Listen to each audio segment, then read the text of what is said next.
Hello and welcome to The Hop, a podcast designed to help business owners and marketers alike navigate the ever-changing landscape of marketing and digital marketing in particular. I'm your host, Matt Taylor Farrington, and the owner of Purple Bunny Marketing, and today we are joined by Nick, our videographer, social media guru, bit of everything. Does a lot. And today we're going to kind of talk about how brands get it wrong on social media. So we've talked about what I guess people should do and things. Yeah. And obviously a bit of change of position, I think, for us on some points based on the latest findings that we're seeing from a lot of reports that are coming out. So let's hop to it. Where are brands in general getting it wrong on social media? What are we seeing? What's the latest reports kind of showing? So where people are getting it wrong, and some brands are getting it wrong, is they're treating social media as like a big marketing microphone. So all this information I'm getting today is from a Hootsuite article that they've delved into recently of what people are getting wrong with it, with their brand socials. People are mainly using it as like social media is partly for marketing, of course. I mean, that's why we're in the... The job that we're in, correct? Yes, but it's not just that. You know, your brand needs to be personal as well, because as we're finding also in the article, which we'll talk about a bit later, the younger generation, Gen Z, my generation, if they're following a brand, they want it to be a bit more personal and like more everyday, not just like shoving deals and sales down your throat all the time. Correct. Yes. You need to do that through advertising and stuff, but like not 100% of the time. 100%. And I guess that's why you've got the paid platform. Yeah. And I have this discussion, we'll call it, regularly with clients about the difference between putting a boosted post on, I guess, for an ad on your page versus running it as an actual ad. And the reality is that most consumers these days don't want to go to your feed and scroll it and be, there's an offer, there's an offer, there's an offer, there's an offer, and there's no actual real storytelling or content happening. Like you're not showcasing, some of what staff achievements, for example, or it depends, of course, on your brand, but customer stuff as well. I can't think of examples at the moment. Yeah, your product, the features of your product, the advantages of using this product, a benefit that someone might not realize that they get from your product or your service. I think I mentioned it just in 2 podcasts ago. FAB, features, advantages, benefits. What, as a business owner or business, whether you're selling a service or a product, what are your features, what are your advantages, and what are your benefits? And that's what you should really be tailoring your content around. Sure, yes, people connect with people, so highlight your people, show your team, and talk about your values. Definitely. I think that's important, especially with the younger generation these days. They want to know what your brand represents and stands for a little bit. And I don't think showcasing a little bit about your values is not a bad thing either. Yeah. Basically. Yeah. All right. Perfect. Okay. So in summary, where they're getting it wrong is they're using it as like a megaphone, blasting sales type messages constantly and just not really telling a story or communicating with their audience. And that reflects also in their results as well when it comes to how many likes and comments they're getting or shares. Like that type of stuff isn't going, unless it's like, I guess, really good. Like if it is a special sale, it's not going to, and but if you're pushing all the time, so I'm going over the place, if you're pushing that all the time, then you're not going to get the results. 100%. And it's just like, oh, cool, just another thing. Yeah. Rather than something cool and unique about your brand or product or, of course, depending on what it is. And you're potentially going to lose followers too. Exactly. Because if I'm just getting smashed by sales messages all the time, I'm going to go, I'm out. I've done that plenty of times myself. Yeah. For brands. 100%. So, all right, cool. So, leaning into that, how do brands then fix it? What should they actually be doing with their social media? Well, posting what's relevant to their customers and their consumers, or, again, depending on what the product is. But we'll use a gym as an example. Yes. So an example for a gym socials would be showcasing the space that the gym is in, because that's what you're really selling at the day. You're selling a membership to this space that has a bunch of cool workout equipment, classes, PTs, and all that stuff there. So video content that, or photos that highlights the space of the gym. And the equipment and... And like something we do for a client is, workout videos. Like, there's a piece of equipment in the gym. How to use it, because, if you're starting the gym for the first time, you've never used like a lap machine, I can't remember what they're called. A lap pull down? Lap pull down. Because you look at that and go, I don't know how to use that. Doesn't look like I go to a gym, but I do. And it helps build awareness of what's available at the gym too. Again, Yes. this is what you need to be focusing on in that in that example, because there's so many examples, because there's so many types of stuff out there for socials, it's hard to narrow it down, but it's more like brand awareness and all that stuff. Yeah, I think it gets back to what we just said before about features, advantages, benefits, you know. In your example, you know, the features was the facility, you know, what they have available, what machines they have, all that sort of stuff.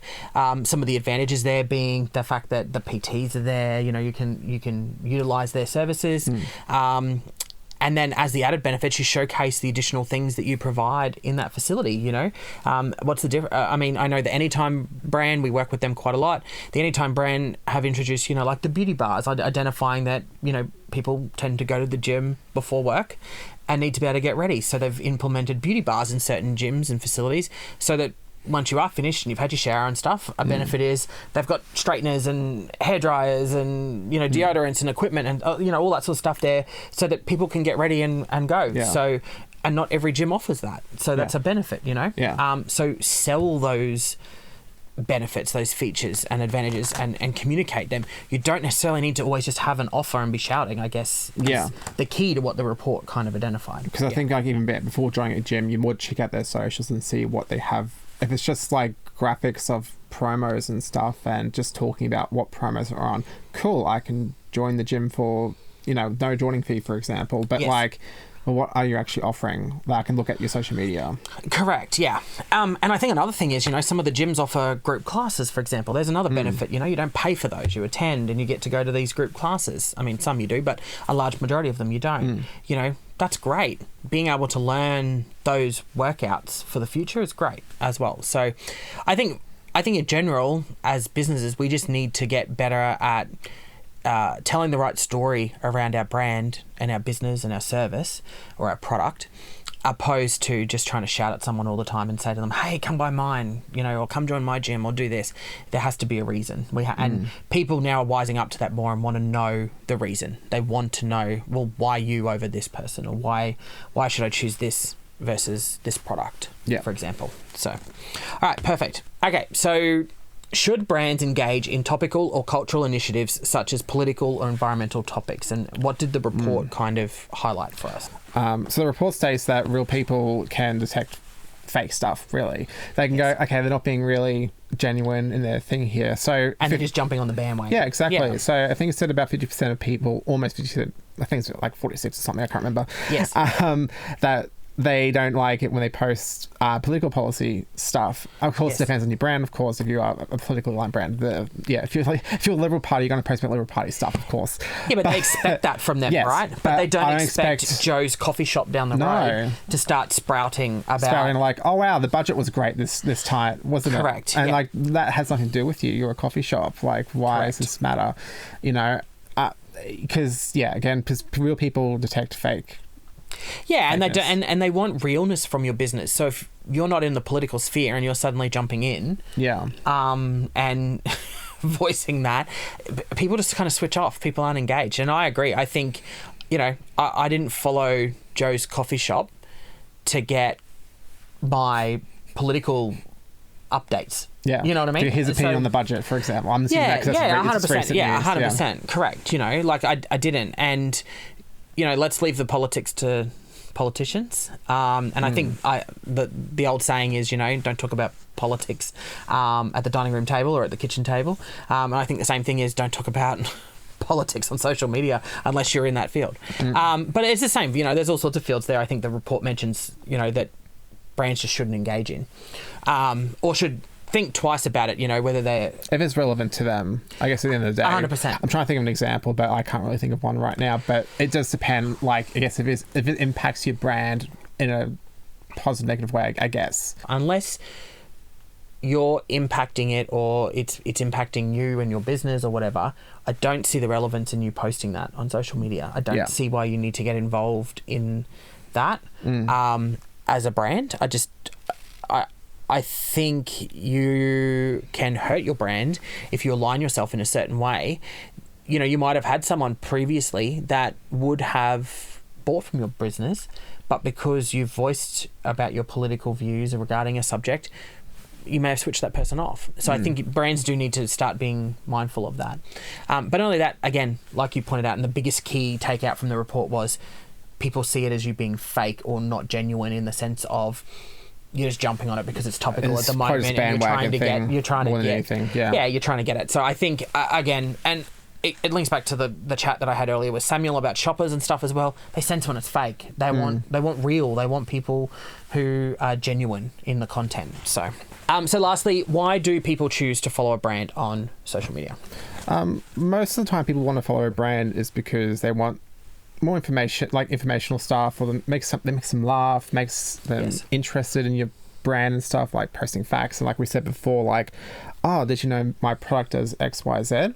But like not necessarily selling it, but like a fun fact of what to do with it. Yes. I guess a perfect example is brands jumping on TikTok trends, for example, or things that are going viral on social media in general, putting their 2 cents in. Or putting their own spin on it.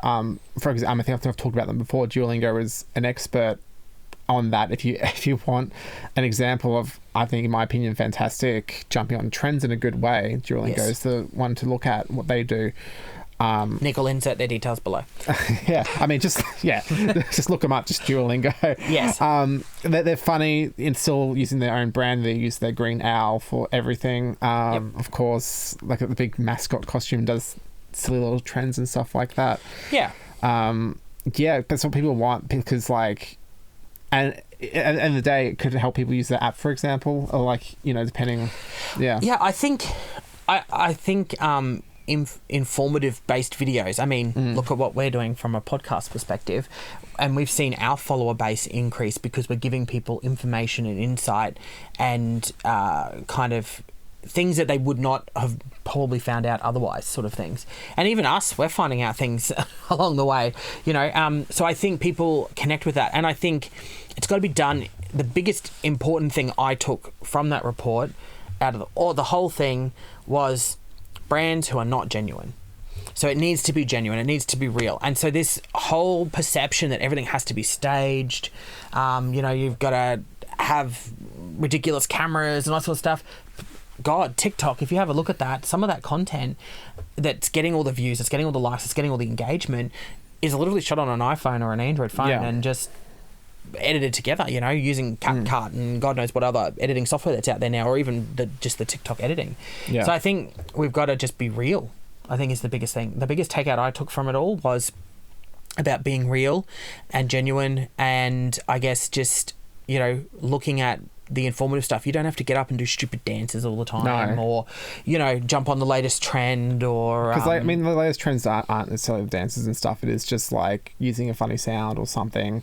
Again, if it's relevant to your, I guess let's go back to, if is it relevant to your brand, are you being real with it? Are you being authentic and stuff? It's not just jumping on for the sake of being on the bandwagon, because you can kind of tell with certain brands where it's just like, okay, or like in Somerset. Obviously, there's approval processes and stuff, and that might take time. And it's like, so it's 2 weeks later, your video is finally approved, but that trend is dead. Yeah, 100%. I think that went a bit off topic there. Sorry, but I just thought of it then. I'm just like, no, agreed. I think there's a lot of things there, and that's the other thing is, with different brands and things, is it really aligned in the end to my brand? Like, does it have relevance? I guess it gets back to that point before, people are kind of switching off to things. If you're not in that space or relevant to it, don't do it, sort of thing. But if you're going to do it though, invest and do it properly, I think is the key. Like, NGU Ripley, for example, just recently did a video which was hilarious. One of their agents, Jordan, I think his name is, did a video where there was like this guy crashes a bike and comes flying in, and then he kind of rolls into the screen and talks about the open home. Like, that was funny and it got people engaged and they executed it well. So, I think it really does come down to the individual brands and businesses. If you're going to do it properly and execute it well. But don't repeat that. So you did that once, cool, she's done now. Because you can't see do that over and brands over. that try to repeat it over and over again. It's like, okay, it's getting tired the second time you just did it again. Yes, it popped off the first time. Like, for example, if they did that one again, I'd be like, oh, guys, really? Like, come on, something new. Yeah, 100%. And that's where I think that repetition comes in. Not only that, you got to know when a trend's coming to an end too. Like, if you jump on the trend and it's at the end of it, it may not pay off for you. No. So I guess anything we do in business is a risk, right? But I think it's important that you kind of, if you're going to do it, execute it well, make sure you're at the start of the trend, and don't miss that boat in that process, I guess. So anyways, we rabbited on a little bit there. Cool. Yes. Yeah, it was a tricky episode, to be honest, to talk about. I threw some hard questions at you. Yeah, that was yeah. I think at the end of the day, don't be fake, be real. Yeah. You know There's what an I mean. app for that. Yeah. But yes, I agreed. I think that's the key takeout that I got from Hootsuite's report. And Hootsuite's report was, just should mention, was based on data from not only America but Australia and Canada and a couple of countries. So it wasn't just an American report that we've taken data from. They do like to survey around, and that was the general a consensus amongst all. Maybe of in that conclusion, audience. social media is a marketing tool, but don't just use it as like a marketing thing. As in, like, don't just keep forcing stuff down people's throats of, we have the sale, we have the sale. Yes. But also use as like, here's more about us, or here's more about our brand and general product, or do a lot more awareness pieces are important. Yeah, definitely. Cool. And avoid political issues. Cool. All right, I think that's it from us. Yes. We're done. We're hopping off. So stay tuned to The Hop, helping you to get your marketing hopping.